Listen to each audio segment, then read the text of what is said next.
அன்புக்குரியவர்களே, தினம் ஒரு தூதின் மொழியாக உங்களை சந்திக்கிறேன். வாரத்தின் முதல் நாளில் உங்களை வாழ்த்துகிறேன்.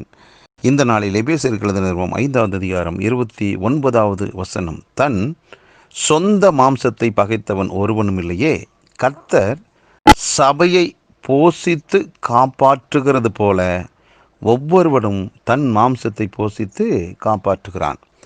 இந்த வசனத்தினுடைய மைய பகுதியில் சொல்லுது, கர்த்தர் சபையை போஷித்து காப்பாற்றுகிறார்.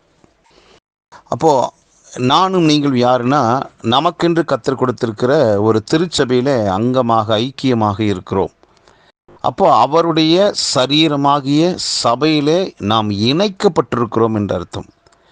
அப்போது இணைக்கப்பட்ட நாம் இந்த வாரத்தின் முதல் நாளில் அந்த இணைப்பில் நிலைத்திருப்பது தான் நம்முடைய ஆன்மீக ஆவிக்குரியதான வாழ்வுக்கும், நம்முடைய குடும்ப வாழ்வுக்கும், தனிப்பட்ட வாழ்வுக்கும், நம்முடைய எல்லா விதமான காரியங்களுக்கும் அது ஆசீர்வாதமாகவே இருக்கும். அப்போது தேவனுடைய பிள்ளையாகிய நமக்கு கிடைக்கிற ஒவ்வொரு ஆசீர்வாதங்களும் கர்த்தர் மூலமாகத்தான் வருகிறது. அப்போது ஒரு உடலுக்கு ஆரோக்கியம் என்றால் உடல் முழுவதுமாக அந்த இருதயத்திலிருந்து இரத்தம் புறப்பட்டு போகிறது, எல்லா இடங்களுக்கும் போகிறது. அப்படி எல்லா இடங்களுக்கும் இரத்தம் பாய்வதன் மூலமாகத்தான் அந்த உடல் ஆரோக்கியமாக இருக்கும்.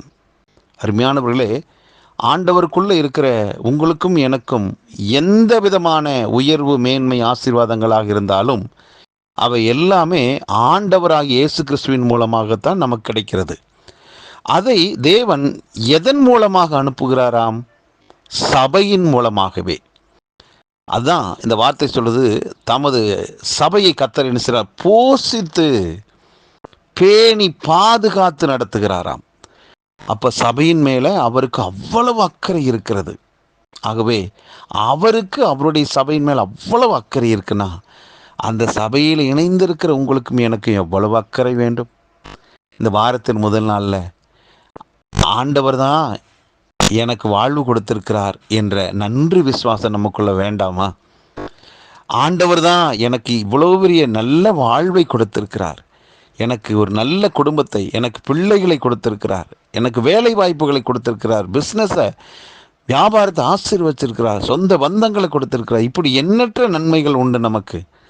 நம்முடைய பழக்க வழக்கங்களை கர்த்தர் மாற்றி இருக்கிறார். எத்தனையோ குணாதிசயங்களில் நம்முடைய வாழ்க்கையில் நாம் உயர்த்தப்பட்டிருக்கிறோம், நல்ல குணாதிசயங்களை பெற்றிருக்கிறோம். இவை அனைத்துக்குமே காரணம் ஆண்டவராகிய இயேசு கிறிஸ்து மட்டுமே. ஆகவே மீண்டும் மீண்டும் உங்களையும் என்னை உயர்த்தவே அவர் ஆசைப்படுகிறார். எதன் மூலமாக? சபையின் மூலமாக. ஆகவே அவருடைய சரீரமாகிய சபையை போஷித்து காப்பாற்றுகிறார்னா, அந்த சபையில் நானும் நீங்களும் தொடர்ந்து இணைந்திருந்தால் தானே நமக்கு இப்படிப்பட்ட ஆசீர்வாத மேன்மை வரும். ஆகவே இந்த வாரத்தின் முதல் நாளில் மற்ற எல்லா காரியங்களையும் ஒதுக்கி தள்ளிவிட்டு அவருடைய சரீரமாகிய சபையில் நான் மீண்டுமாக இணைந்து என்னை ஒவ்வொரு வாரமும் புதுப்பித்து கொள்ளவே விரும்புகிறேன். சபையில் நடக்கக்கூடிய எல்லா கூடுகையிலும் கலந்து கொண்டு ஒவ்வொரு வாரமும் என்னுடைய ஆவிக்குரிய வாழ்வில் ஒரு புதுப்பித்தலை நான் ஏற்படுத்தி கொள்ள இந்த சமயத்தை நான் பயன்படுத்தி கொள்கிறேன் என்று சொல்லி புறப்படுங்கள். இன்றைக்கு காலையில் ஆண்டவருக்கு ஆராதனை செய்யக்கூடியதான நல்ல நேரம். நமக்கு கொடுக்கப்பட்ட திருச்சபையில் சரியான நேரத்துக்கு முன்பாகவே கடந்து சென்று ஆராதனையில் கலந்து கொள்ளுங்கள். அது கர்த்தரை கனம் பண்ணுகிறது. அது மட்டுமல்ல, சபையில் போய் நீங்கள் தொடர்ந்து ஆராதனை செய்து அந்த சபையில் நிலைத்து இருக்கிறது மூலமாக அந்த சபையை கர்த்தர் போஷித்து பேணி பாதுகாக்கிறார்னா, சபையில் இருக்கிறவங்களுக்கு தான் அப்படிப்பட்ட ஒரு பாதுகாப்பு. ஆகவே அந்த மந்தைக்குள்ளாக இருக்கும்போது தான் மேய்ப்பனுடைய கண்கள் அந்த மந்தையில் உள்ள ஆடுகள் மேலேயே இருக்கும். மந்தை விட்டு வெளியே எங்கோ சுற்றுகிற வேறொரு ஆட்டை குறித்து, மந்தையில் அந்த பட்டியில் இணைந்திராத ஆட்டை குறித்து அவனுக்கு கவலை இல்லை. அது யாரோ ஒருத்தருடைய ஆடு, அதை குறித்து அவனுக்கு கவலை இல்லை. அருமையானவர்களே, நீங்கள் நானும் அவருடைய மந்தையில் இருக்கிறோம். அவர் உங்கள் மேலே, என் மேலே வைத்திருக்கிற அலாதி பிரியம் வேறு. ஆகவே இந்த வாரத்தில் முதல் நாளில் வேறு எந்த காரியத்துக்கும் முக்கியத்துவம் கொடுக்காமல் அவர் ஒருவருக்கே ஆராதனை செய்வதற்காக ஓடோடி வாருங்கள். தனிப்பட்ட விதத்தில் குடும்பமாக வாருங்கள், குழுவாக நண்பர்களாக வாருங்கள், வந்து பாருங்கள். கர்த்தருடைய ஆசீர்வாதம் வெளிப்படுகிற விதங்களை பாருங்கள். ஒரு மனதோடு கர்த்தரை ஆராதிங்க. இந்த நாள், இந்த வாரம், இனி வரக்கூடியதான நாட்கள் எல்லாம் உங்களுக்கு ஆசீர்வாதமாக அமையும். ஜெபிக்கல. நல்ல பிதாவே, உம்முடைய குமாரனாக இயேசு கிறிஸ்துவினுடைய வார்த்தையை நாங்கள் தியானிக்கிறோம். அவர் தமது சபையை போஷித்து காப்பாற்றுகிறார்.